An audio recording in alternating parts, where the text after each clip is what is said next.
This is Love Notes, daily devotions from Holy Trinity Lutheran Church. Grace and peace to you.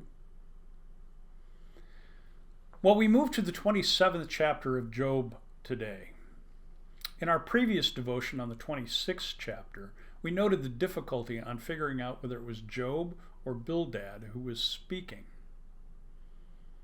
One of the things that suggests that maybe the 26th chapter is all about Bildad speaking is that the first verse here says, Job again took up his discourse and said.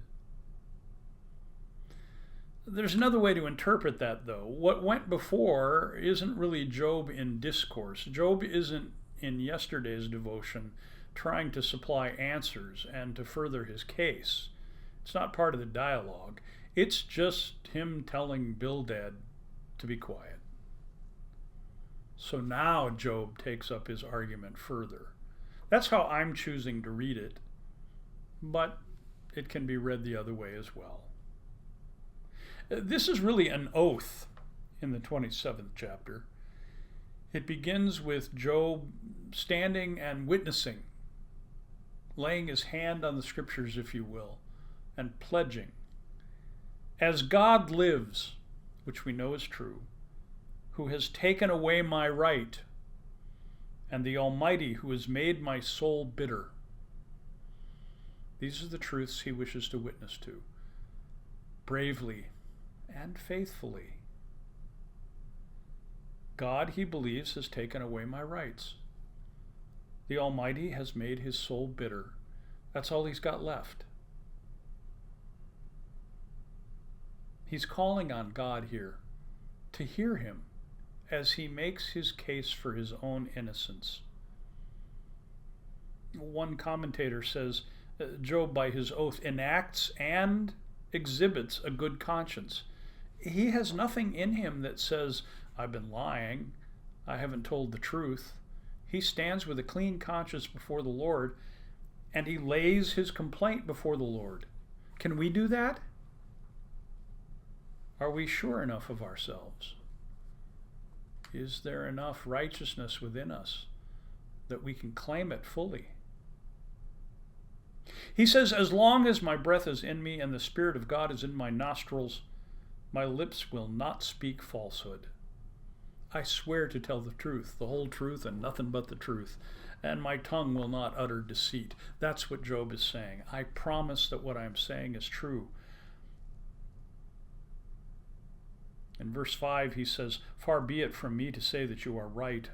Until I die, I will not put away my integrity from me. Here he refuses to take his friend's advice.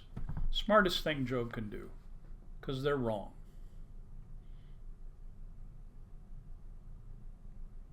In verse 6, he says, I hold fast my righteousness and will not let it go. My heart does not reproach me for any of my days. I have a clean conscience before the Lord. Now, God, answer me. Why have you done this to me? May my enemy be like the wicked, and my opponent be like the unrighteous. Well, who's the enemy that Job is referring to here? Could be in a general existential sense. Enemy is anybody who attacks us. I think perhaps it's more particular here. Job has gone from having friends who sit in the dust with him to having adversaries. And so he calls upon God to judge them as well. Judge between us. Who's right and who's wrong? For what is the hope of the godless when God cuts them off? When God takes away their lives? Will God hear their cry when trouble comes upon them? Will they take delight in the Almighty? Will they call upon God at all times? The unrighteous won't do that, but I will. That's what Job is saying. The unrighteous wouldn't be sitting here calling out to God, relentlessly asking for answers. The unrighteous would have given up on God a long time ago. When their prosperity had left, when their health had gone, they would have said, well, there is no God. But Job is proving what God has asserted from the beginning of this book, that Job is righteous and blameless, even if there is no reward in it. That continues to be our question. Now, at verse 11, we have kind of another editorial shift that scholars struggle with, and I'm right with them. Job now starts to talk in a way that's a bit contrary to what he's been saying. Now, we've noted that this is the third series of dialogues, right? And there's 3 friends. We have not heard from Zophar in this third dialogue, and he's not named in the third dialogue. I've come to the conclusion, and many scholars are with me in this, not with me, I'm with them, that this is actually a fragment that is Zophar's words.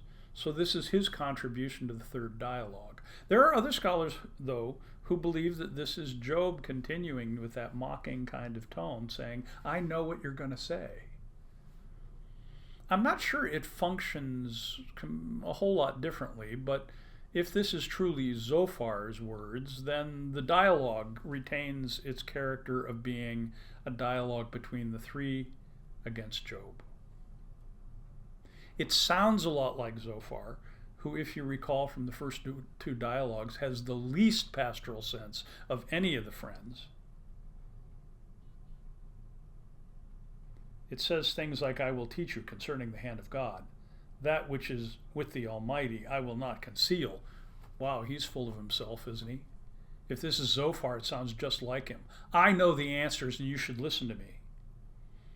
All of you have seen it yourselves. Why then have you become altogether in vain? This is the portion of the wicked with God, and the heritage that oppressors receive from the Almighty. If their children are multiplied, it is for the sword. And then he goes on to talk about how even if the wicked appear to have wealth, it'll be taken away from them. God will win in the end. On that day of the Lord, the scales will be balanced. But Job has already said, well, when does that day come? Why doesn't it come today? How long do we have to wait? Zophar, and these are his words, I believe, is continuing his tired old argument that God balances the scales of justice always. But Job's experience is that that's not true, and I don't know about you, but I'm not sure I believe it either. There is too much injustice in this world that seems to go unchecked and unbounded, and Job and his questions ring true for me. Why? How long? When? These are the questions of faith. And that's what Job is reshaping for us in this book. What are the questions of faith? It's not about pat answers. Faith is not about having all of the commandments memorized and knowing what words to say at what time. No, it's about hanging in with the Lord no matter what comes. In this last of the dialogues, I believe Zophar is the one who continues his argument that everything makes sense, while Job continues to say, no, it doesn't. Who shall we believe? Amen.